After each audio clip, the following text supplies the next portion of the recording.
Kalau mengenai libur tanya ya. Silakan dinyalakan semuanya anak-anak.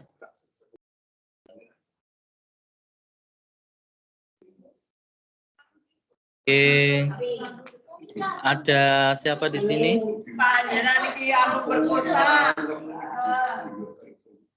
Ada Diva, assalamualaikum Diva, Intan, Aditya, Maya, Okta, Muhammad Atala. Kemudian ada Talita, ada Diega. Selamat bergabung. Assalamualaikum. Sehat semuanya. Baik, kita lanjut, kita mulai saja nggih. Assalamualaikum warahmatullahi wabarakatuh. Waalaikumsalam warahmatullahi wabarakatuh. Assalamualaikum warahmatullahi wabarakatuh. Waalaikumsalam warahmatullahi wabarakatuh. Ya, Talita. Bismillahirrahmanirrahim. Alhamdulillahirabbil alamin. Wassalatu wassalamu ala asrofil anbiya sayyidina wa maulana Muhammadin amma ba'du. Anak-anak, materi pada hari ini yaitu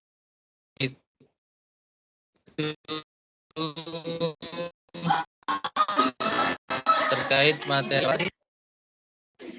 Anak-anak sudah tampil di layar PowerPoint-nya sudah ya? Oke, kita lanjutkan.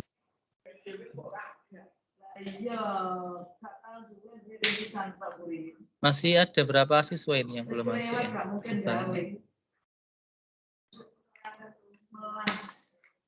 Baik anak-anak, kita lanjutkan.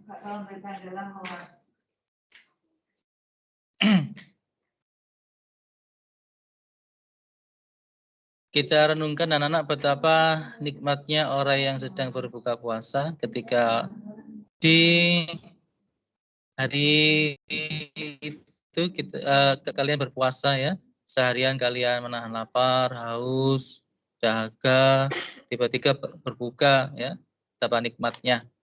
Apa yang bisa kita makan pada saat kita menjalankan ibadah puasa bukan hanya menahan makan anak-anak, dan juga bukan hanya menahan minum, kita juga menahan nafsu dan menahan segala yang dilarang oleh Allah Subhanahu wa taala. Puasa momen yang begitu tepat untuk mendekatkan diri kita kepada Allah Subhanahu wa taala. Ya, karena di dalam puasa tersebut pahala kita digandakan oleh Allah. Ya, karena apa? Beda pahala orang yang sedang berpuasa sama yang tidak berpuasa. Sama halnya ketika di hari itu kalian sedekah, sedekah, zakat, mungkin juga sholat, membaca Al-Quran, ya. Nah itu akan dilibatkan oleh Allah karena tambahnya orang yang berpuasa. Puasa merupakan rukun Islam yang keempat, ya nak ya. Puasa berasal dari kata saum yang artinya menahan diri dari segala sesuatu seperti makan minum, menahan nafsu, dan juga menahan segala yang dilarang oleh Allah.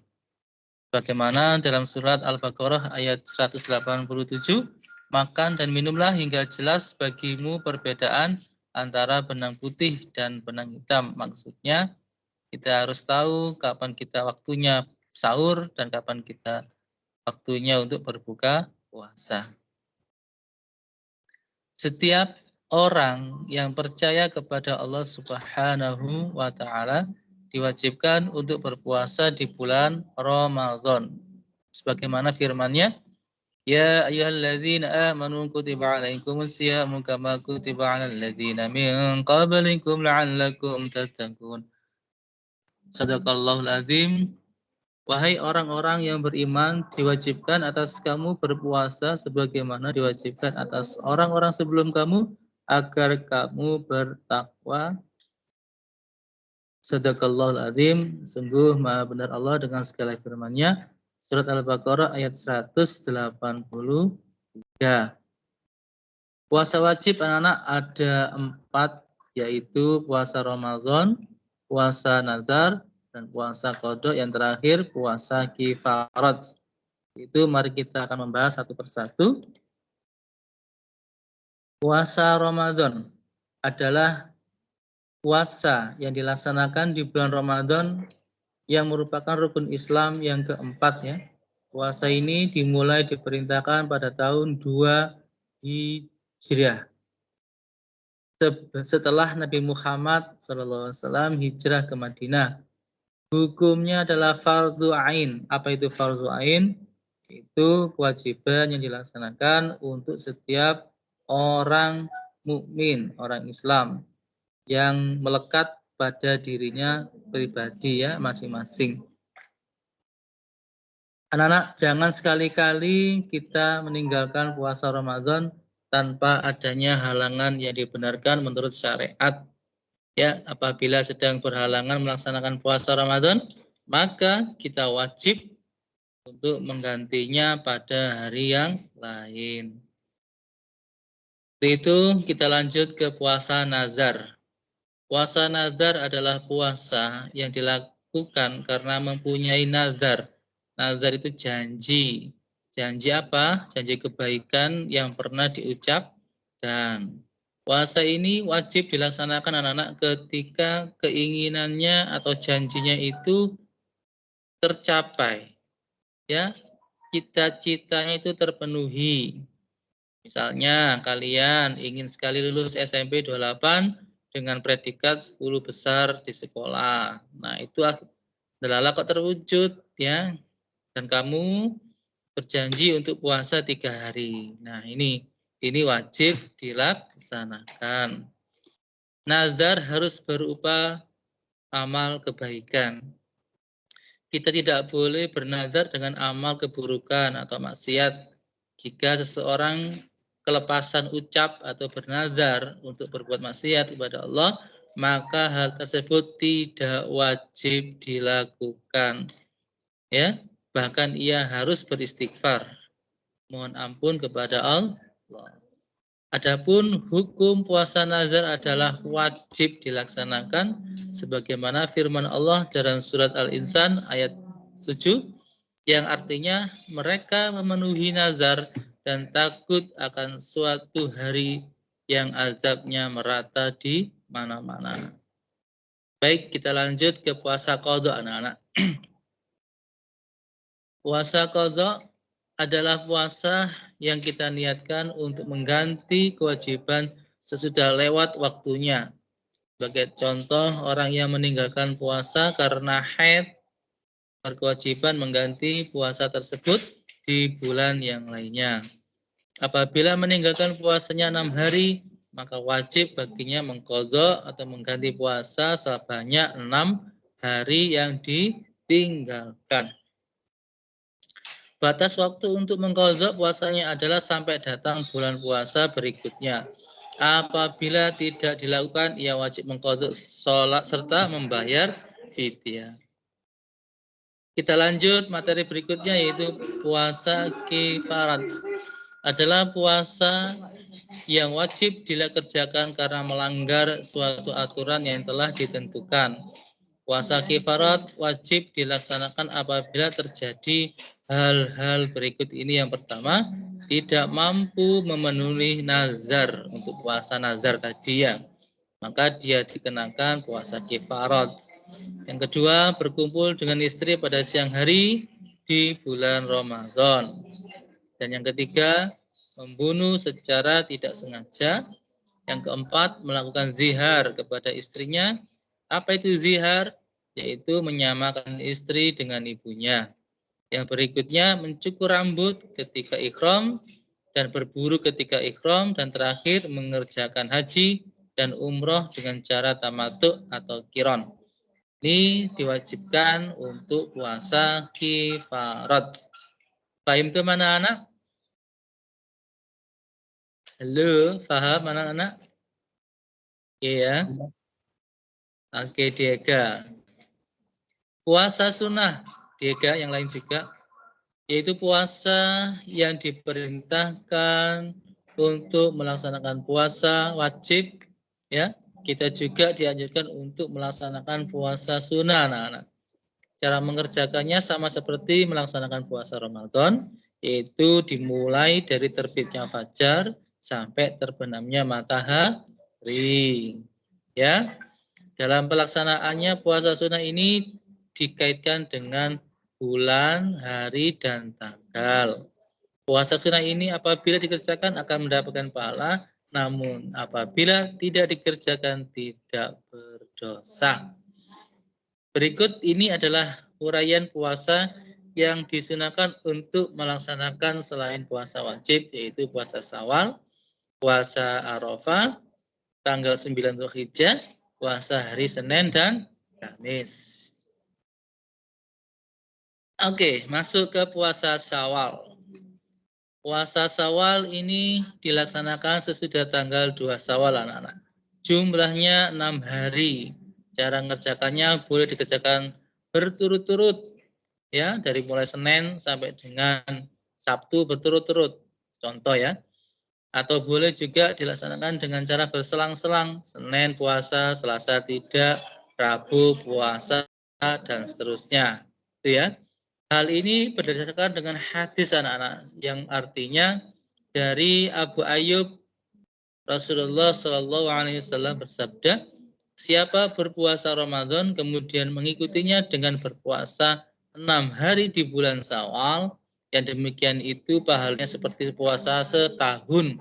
Hadis riwayat jamaah kecuali Bukhari dan Muslim.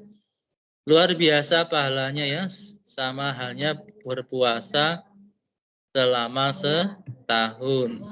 Kita berpuasa selama 1 bulan Ramadan sudah seperti itu. Ini malah luar biasa. Pahalanya seperti puasa selama setahun hanya di 6 hari. Ya. Berikutnya puasa Arafah, anak-anak. Puasa ini dilakukan ketika orang yang melakukan ibadah haji sedang wukuf di padang Arafah. Itu waktunya ya, di bulan Dzulhijjah. Ya. Orang yang menunaikan ibadah haji tidak dianjurkan untuk melaksanakan puasa ya. Kecuali puasa ini dapat ya dikerjakan selain yang berhaji. Ya. Baik, kita lanjutkan puasa hari Senin dan Kamis, anak-anak. Kita tahu puasa hari Senin dan Kamis ya adalah puasa sunnah yang dilaksanakan pada hari Senin dan hari Kamis.